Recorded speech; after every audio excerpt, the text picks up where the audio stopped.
جس دین کے میں اور آپ ماننے والے ہیں نا، وہ دین، وہ ایمان، وہ سارے کا سارا گھومتا ہے رسول پاک کی ذات کے گردا گرد۔ نبی پاک صلی اللہ تعالی علیہ وسلم کی ذات بندہ مومن کے ایمان کا مرکز و محور ہے۔ اگر حضور سے رشتہ مضبوط ہوگا تو نماز نفع دے گی، اگر نبی پاک علیہ السلام سے رشتہ مضبوط ہوگا تو اللہ تبارک و تعالیٰ کے گھر کا طواف نفع بخش ہوگا، اگر رسول پاک سے رشتہ مضبوط ہوگا تو پھر صدقات، خیرات، زکوٰۃ، فطرانے، یہ ساری چیزیں سود مند ہوں گی۔ لیکن اگر حضور سے رشتہ نہیں، نبی پاک سے تعلق نہیں، احساسات اور جذبات اس کیفیت کے نہیں، تو پھر بہت سارے اعمال ایسے ہیں۔ بہت سارے صاحبزادہ سید فیض الحسن شاہ صاحب عالم مہاروی رحمۃ اللہ علیہ سے ایک شخص نے کہا تھا جی یہ کیا بات ہوئی، کہ میں نے کل ایک مولانا کی تقریر سنی ہے تو وہ کہہ رہے تھے کہ محبت رسول نہ ہو تو کوئی شے بھی نہیں ہوتی۔ تو شاہ صاحب فرمانے لگے تو سادہ بندہ ہے، تجھے سادی مثال دے کے بات سمجھاتا ہوں۔ کہنے لگے خاتون نے مجھے آ کے کہا تھا ایک دن کہ میرا خاوند بلا وجہ ہی مارتا ہے، جب اس کا دی چاہتا ہے وہ ڈنڈا نکال لیتا ہے۔ تو شاہ جی کہتے ہیں میں نے اس سے پوچھا کہ تازی لڑائی کس بات پہ ہوئی؟ تو کہنے لگی مجھے جاتی دفعہ کہا گیا تھا کہ میرے واپس آنے تک مسور کی دال پکا دینا، تو میں نے پیاز بھی کاٹے، لہسن بھی چھیلا، مسالہ بھی بنایا، پانی بھی ڈالا، گھی بھی ڈالا، بس نہ غلطی سے نہ میں دال ڈالنا بھول گئی ہوں۔ تو آپ دیکھیں اتنی سی بات پہ اس نے مجھے مارا ہے۔ ہر چیز ہی ڈال دی ہے تو صرف دال ہی تو نہیں ڈالی۔ تو شاہ جی کہتے ہیں میں نے کہا کہ بس یہ بات تجھے بھی سمجھانی ہے، یہ نماز بھی ہو، حج بھی ہو، روزہ بھی ہو، زکوٰۃ بھی ہو، لیکن اگر محبت رسول کی دال نہیں نہ ڈالتا تو کوئی ایک شے بھی اسے فائدہ نہیں دیتی، نفع بخش نہیں ہوتی۔ حضور کی مرکزی حیثیت ہے، مرکزی۔ فلا وربک لا یؤمنون حتی یحکموک فیما شجر بینہم۔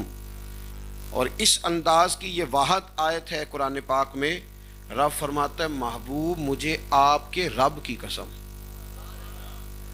یہ لوگ اتنی دیر تک مومن نہیں ہو سکتے جب تک آپ کے ہر فیصلے کو قبول نہیں کر لیتے۔ اور نبی پاک صلی اللہ تعالی علیہ وسلم کا کلمہ پڑھنے کے بعد جو رشتہ حضور کے ساتھ مضبوط ہوتا ہے نا بندہ مومن کا، وہ بڑا سمجھنے والا ہے۔ اس کی حساسیت کو، اس کی نوعیت کو اور اس رشتے میں پائی جانے والی قربت کو بنظر غائب سمجھنے کی ضرورت ہے۔ فرمایا النبی اولیٰ بالمؤمنین من انفسہم، یہ نبی مومنوں سے ان کی جانوں سے بھی زیادہ قریب ہیں۔ یہ تمہاری دھڑکنوں میں ہونی چاہیے، تمہاری کیفیات میں ہونی چاہیے، تمہاری سانسوں کی ڈوری اگر کسی وقت، کسی لمحے، کسی تعطل کا شکار بھی ہو تو حضور کی محبت کی سانس ہر وقت تمہارے سینے میں گردش کرنی چاہیے۔ نبی کریم کا پیار، حضور کی الفت، یہ چاہتیں، یہ محبتیں، یہ وارفتگیاں، یہ شوق، یہ زمزمے، یہ نغمے ہر وقت تمہاری زبان پر موجود ہونے چاہیے۔ بعض لوگ سمجھتے ہیں کہ یہ میلاد شریف، یہ نعت خوانی، یہ باقی سارے معاملات، شاید کچھ لوگوں نے کوئی اضافی کام شروع کیا ہے۔ یہ اضافی کام نہیں، یہ بنیادی کام ہے۔ یہ اضافی کام نہیں، یہ اساس ہے، یہ بنیاد ہے، اسی پر باقی سارے معاملات ترتیب دیے جائیں گے۔ ایک مثال دیتا ہوں ابو داؤد شریف سے۔ نبی پاک صلی اللہ تعالی علیہ وسلم نے ایک یہودی سے گھوڑا خرید لیا۔ سرور کائنات علیہ السلام نے اسے کہا میرے ساتھ، میں تجھے اس کی رقم دیتا ہوں۔ اس کے ساتھ جس وقت قیمت کا تعین ہو رہا تھا، سودا ہو رہا تھا، تو یا محبوب تھے یا وہ یہودی تھا۔ محبوب نے فرمایا آ جا تھوڑا سا، حضور آگے چلے، وہ ذرا پیچھے رہ گیا۔ پیچھے سے لوگوں نے اسے کہا کہ تو نے سستا بیچ دیا ہے، زیادہ قیمت لگا دی۔ مکر گیا وہ۔ اللہ کے حبیب علیہ السلام نے کہا یہ پیسے رکھ لو اور گھوڑا دے دو۔ کہنے لگا میں نے بیچا ہی نہیں۔ محبوب کریم نے فرمایا کیسی عجیب بات کرتے ہو، سودا طے ہوا ہے، قیمت کا تعین ہوا ہے، اور چند قدموں کے فاصلے پہ تم نے انکار کر دیا۔ بات تھوڑی سی آگے بڑھی تو لوگ جمع ہو گئے، مسلمان بھی، یہودی بھی، دیگر بھی۔ اب سب لوگ وہاں اکٹھے ہیں، بات ہو رہی ہے، وہ اصرار کر رہا ہے کہ میں نے نہیں بیچا۔ محبوب فرماتے ہیں تم نے بیچا ہے۔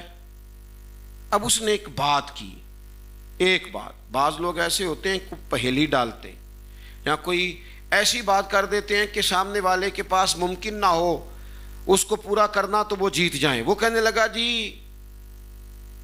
ایک بندہ بھی اگر کہہ دینا کہ میں نے گھوڑا بیچا ہے اور آپ نے خریدا ہے تو میں دینے کو تیار ہوں. اب وہاں کوئی بندہ موجود ہی نہیں تھا تو یہ کہ کہے گا کیسے. جیسے ہی اس نے یہ مطالبہ رکھا، حضور علیہ السلام کے صحابی حضرت خزیمہ رضی اللہ تعالیٰ عنہ مجمع کے بیچ میں سے بول پڑے، کہنے لگے میں دیتا ہوں نا گواہی. یا رسول اللہ صلی اللہ تعالیٰ علیہ وسلم، آپ نے خریدا ہے اور اس نے بیچا ہے، میں دیتا ہوں گواہی. اس نے جو مطالبہ کیا تھا وہ پورا ہو گیا، اسے پیسے دیے گئے، گھوڑا لے کے غلام گھر چلے گئے. محبوب نے حضرت خزیمہ کی طرف دیکھا، فرمایا تو نے تو دیکھا ہی نہیں تھا، گواہی کیسے دے دی. دو جملوں میں جناب خزیمہ نے ایمان کی حقیقت کھول کے رکھ دی. کہنے لگے سونیا یہ تو زمین کی بات ہے، میں نے تو آپ کے کہنے پر آسمان کی ساری خبریں مان لی. گویا میں تو جنت مان گیا، دوزخ مان گیا، فرشتے مان گیا، میں تو رب کو مان گیا آپ کے کہنے پر. ان میں سے میں نے کچھ نہیں دیکھا تو آپ کے کہنے پر اتنا کچھ مان گیا. سرور کہوں کہ مالک و مولا کہوں تجھے، باغ خلیل کا گھلے زیبا کہوں تجھے، تیرے تو وصف عیب تناہی سے ہیں بری، حیران ہوں میرے شاہ میں کیا کیا کہوں تجھے. لیکن رضا نے ختم سخن اس پہ کر دیا، خالق کا بندہ خلق کا آقا کہوں تجھے.